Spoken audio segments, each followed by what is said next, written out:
একটি সমবাহু ত্রিভুজের প্রত্যেক বাহুর দৈর্ঘ্য 4 মিটার বাড়ালে ত্রিভুজটির ক্ষেত্রফল 7√3 বর্গমিটার বেড়ে যায়, তাহলে ওই ত্রিভুজের বাহুর দৈর্ঘ্য কত? দেখো, এই প্রশ্নটা আমরা যদি একটু খেয়াল করি, তোমরা জানো সমবাহু ত্রিভুজ যার প্রত্যেকটি বাহুর দৈর্ঘ্য সমান। দেখো, এটি যদি একটি সমবাহু ত্রিভুজ হয় এবং এর প্রত্যেকটি বাহুর দৈর্ঘ্য আমরা যদি a ধরি, তাহলে এই ত্রিভুজের ক্ষেত্রফল হচ্ছে √3/4a²। ওকে, এইটা হচ্ছে ক্ষেত্রফল। এটা ক্ষেত্রফল নির্ণয় সূত্র। কোন সমবাহু ত্রিভুজের প্রত্যেক বাহুর দৈর্ঘ্য a হলে ক্ষেত্রফল হচ্ছে √3/4a²। এখন খেয়াল করো, এখানে আমাদের প্রশ্নে বলা আছে বাহুর দৈর্ঘ্য 4 মিটার বাড়ালে। কয় মিটার বাড়ালে? 4 মিটার। আচ্ছা, এখানে আমরা বাহুর দৈর্ঘ্য কত ধরেছি? এখানে বাহুর দৈর্ঘ্য ধরেছি a মিটার। যদি আমরা বাহুর দৈর্ঘ্য 4 মিটার বাড়াই, দেখো আমি আরেকটি ত্রিভুজে আমরা এখানে নিলাম, এই যে এখানে বাহুর দৈর্ঘ্য a মিটার ছিল, আমরা যদি আরো 4 মিটার বাড়াই তাহলে বাহুর দৈর্ঘ্য হবে কত? a+4। এখানে এই বাহুর দৈর্ঘ্য a+4, এই বাহুর দৈর্ঘ্য a+4।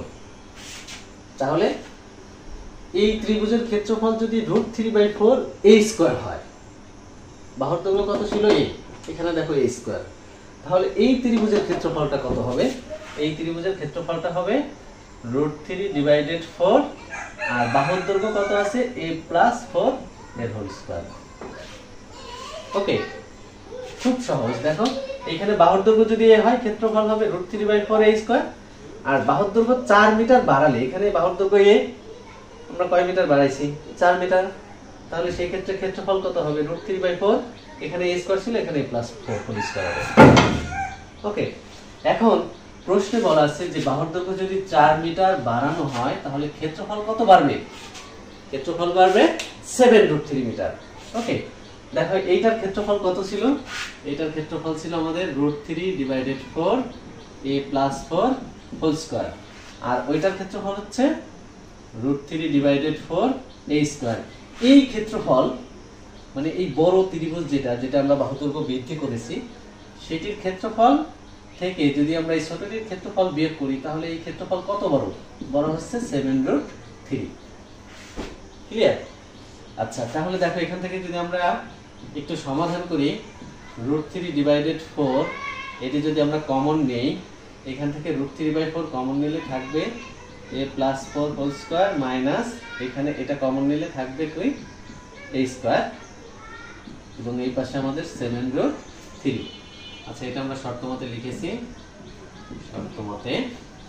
এখন দেখো, আমরা এই √3/4, ঠিক আছে, এটা যদি আমরা ডান পাশে নিয়ে যাই, তাহলে এই পাশে আমাদের a+4 whole square minus a² = 7√3। আমরা দেখো এটা √3/4 আছে, এটা ঘুরে কি হয়ে যাবে? 4/√3 উল্টে যাবে।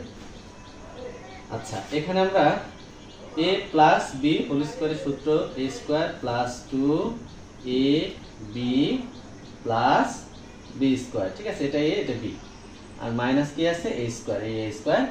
এখানে এই √3 যদি আমরা কেটে দেই, থাকবে 7 আর 4 গুণ করলে হবে 4 × 7 = 28। এখন দেখো এই +a² - a² কাটা যাবে, 4 × 2 = 8a + 4 × 4 = 16, এই পাশে কত? 28। তাহলে আমরা যদি 16টাকে নিয়ে যাই, 28 - 16, ঠিক আছে, বা 8a = এটা বিয়োগ করলে কত হবে?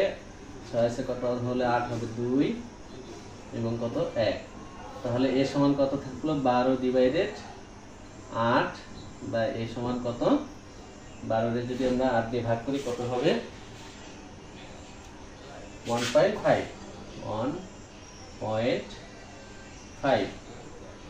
ওকে, তাহলে দেখো আমরা এই যে বাহুর দৈর্ঘ্য a, আমাদের প্রশ্নে প্রত্যেক বাহুর দৈর্ঘ্য নির্ণয় করতে বলছে, তো আমরা বাহুর দৈর্ঘ্য যেহেতু a ধরেছিলাম, প্রথম যে সমবাহু ত্রিভুজটা ছিল সেখানে আমরা বাহুর দৈর্ঘ্য 1.5 এত মিটার পাই পেলাম। ঠিক আছে? তো ভিডিওটি কেমন লাগলো সবাই কমেন্ট করে জানাবেন। ধন্যবাদ সকলকে।